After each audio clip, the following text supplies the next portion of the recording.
Hello बेटा, now start with the next topic that is हमने कल लास्ट वीडियो में बात की थी सेक्सुअल रिप्रोडक्शन की बेसिक डेफिनेशन की, उसके एडवांटेजेस की, फर्टिलाइजेशन की डेफिनेशन की। आज हम बात कर रहे हैं sexual reproduction in flowering plants. Flowering plants मतलब एंजियोस्पर्म कि प्लांट्स के अंदर जो सेक्सुअल रिप्रोडक्शन की प्रोसेस है वो कैसे हो रही है। In the flowering plants all the steps of the sexual reproduction occurs inside the flower. सारे स्टेप कहाँ हो रहे हैं? फ्लावर के अंदर। मतलब flower is the reproductive unit of the plants. ठीक है, फ्लावर क्या है आपके पास? एक मॉडिफाइड स्टेम पार्ट है और सेक्सुअल रिप्रोडक्शन से रिलेटेड है।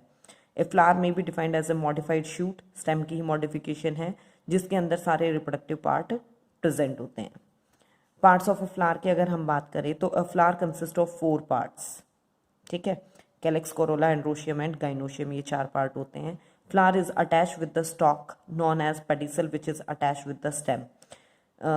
फ्लावर की वो stalk like structure which is use to hold the flower. Normally हम भी जिसे फूल को जिस पार्ट से पकड़ते हैं या जिस पार्ट से वो स्टेम से अटैच है उसे नाम दिया जाता है पेडिसल।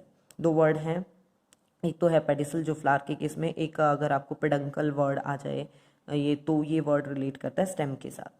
द 4 पार्ट्स जो हैं आपके पास, सबसे पहले आप डायग्राम देखिए बेटा एक बार। This is the diagram of the flower.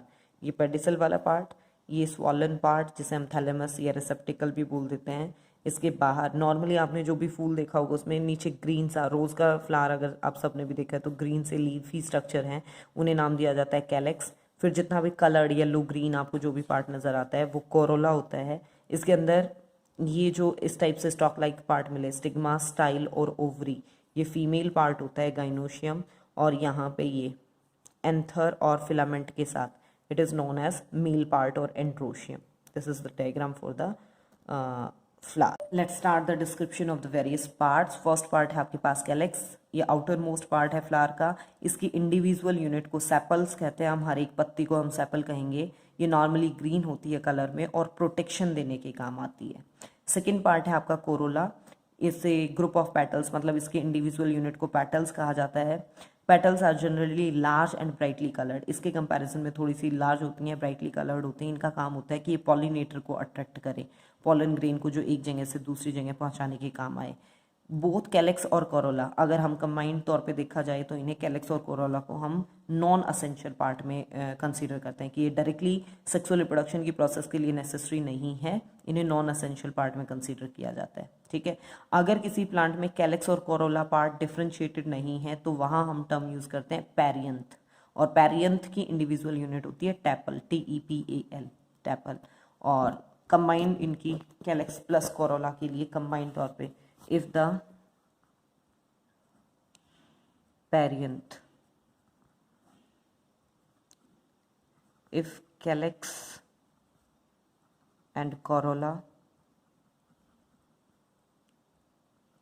are not differentiated, आप पता देख के नहीं बता सकते कि कौन सा पार्ट क्या है तो हम वहाँ टर्म यूज करते हैं पेरियंथ, और इसके इंडिविजुअल यूनिट को नाम देते हैं हम टैपल।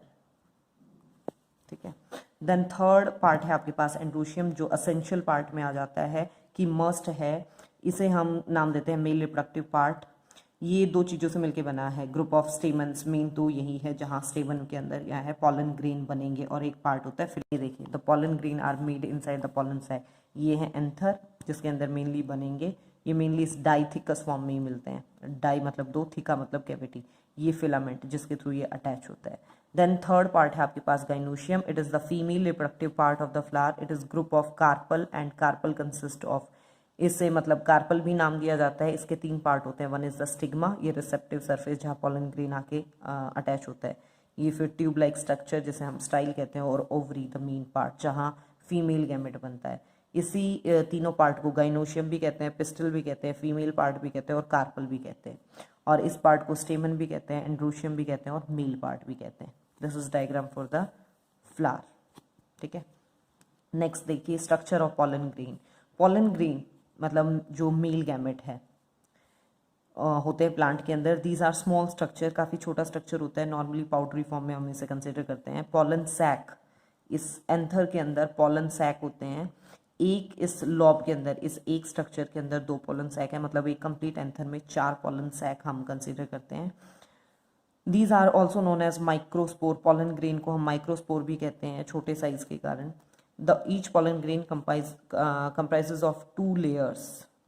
ईच जो हर एक पॉलन ग्रेन है उसके अंदर 2 लेयर होती हैं, एक आउटर लेयर जिसे हम नाम देते हैं एक्साइन और एक अंदर वाला लेयर जिसे हम नाम देते हैं इंटाइन। ये देखिए बाहर वाली लेयर जो वेवी सी आपको लाइन नजर आ रही है that is known as exine, और जो अंदर स्मूथ वाली लेयर है उसे इंटाइन कहेंगे। इसके अंदर 2 सेल प्रेजेंट होती हैं, छोटी को नाम देते हैं जनरेटिव सेल और जो बड़ी सेल है उसे नाम देते हैं हम वेजिटेटिव सेल। ये छोटी बड़ी ही ड्रॉ करनी है आपको, छोटी generative and the large one is known as vegetative cell. ये देखिए बेटा इस वेवी स्ट्रक्चर का अपना एक फंक्शन है। जो आपके पास एक्साइन लेयर है it is made up of sporopollenin. Sporopollenin it is hardest substance. अब तक ऐसा कोई एंजाइम फाइंड आउट नहीं हुआ है जो स्पोरोपोलिनिन को डाइजेस्ट कर दे, ताकि पॉलन ग्रेन खराब ना हो, लंबा वाइबल पीरियड वो निकाल सके। और स्पोरोपोलिनिन के कारण ही जो पॉलन ग्रेन है उसकी प्रिजर्वेशन, उसके फॉसिल्स पॉसिबल हैं। ठीक है, अब इंटाइन से बनती है पॉलन ट्यूब, तो वो इंटाइन से जो पॉलन ट्यूब बनी वो कैसे इस लेयर को मतलब पायरोसिस करते हुए बाहर निकलेगी, कैसे इसमें से बाहर निकलती है जब स्पोरोपोलिनिन को डिग्रेड ही नहीं किया जा सकता। ध्यान दीजिएगा यहाँ हम स्ट्रक्चर ड्रॉ कर रहे हैं ऐसा वेवी। इस वेवी स्ट्रक्चर में क्या है आपके पास, ये पार्ट और ये पार्ट, यहाँ पे स्पोरोपोलिनिन एक्सेस है, ये जो बीच का छोटा सा रीजन बच गया, ठीक है, that is known as germ pore. इसे हम नाम क्या देते हैं, जर्म पोर। जो पॉलन ट्यूब निकलेगी वो इस स्ट्रक्चर से निकलेगी, जर्म पोर से। ठीक है, इसलिए ये वेवी स्ट्रक्चर ही ड्रॉ किया जाता है। नेक्स्ट आपके पास टॉपिक है pollination, the transfer of pollen grain. Pollen grain का ट्रांसफर होना एक पार्ट से दूसरे पार्ट तक, मतलब स्टेमन जहां वो बना है मेल पार्ट से फीमेल पार्ट के स्टिग्मा तक, उसे क्या कहेंगे हम, पॉलिनेशन। हम जब टाइप की बात करें तो सेल्फ पॉलिनेशन 2 टाइप का हो गया आपके पास। It involves the transfer of pollen grain from the anther of a flower to the stigma of the same flower. अगर एक ही प्लांट के एक ही फ्लावर के अंदर, या फिर जैसे एक प्लांट है यहाँ पे एक है, इसी फ्लावर का स्टिग्मा है मतलब मेल पार्ट और इसी फ्लावर का फीमेल पार्ट, तो सेल्फ पॉलिनेशन है। या फिर एक प्लांट है और उसका एक फ्लावर ये है और एक फ्लावर ये है, तो भी वो सेल्फ पॉलिनेशन ही है। क्रॉस पॉलिनेशन में क्या हो जाएगा, it involves the transfer of pollen grain from flower of the one plant to the stigma of the another plant. ठीक है, एक प्लांट से किसी दूसरे प्लांट के ऊपर अगर ट्रांसफर आप करवा दो तो आप उसे क्या कहोगे, क्रॉस पॉलिनेशन। अगर एक ही प्लांट में या सेम फ्लावर में हो रहा है तो हम उसे क्या कहते हैं, सेल्फ पॉलिनेशन। इस पॉलिनेशन के लिए बेटा अलग अलग एजेंसीज काम करती हैं। जैसे कुछ जो पॉलिनेशन है वो एबायोटिक एजेंसीज के थ्रू होता है और कुछ पॉलिनेशन आपका बायोटिक एजेंसी। एबायोटिक मतलब नेचुरल फैक्टर कि विंड की हेल्प से, वाटर की हेल्प से एक जगह से दूसरी जगह वो ट्रांसफर हो गए।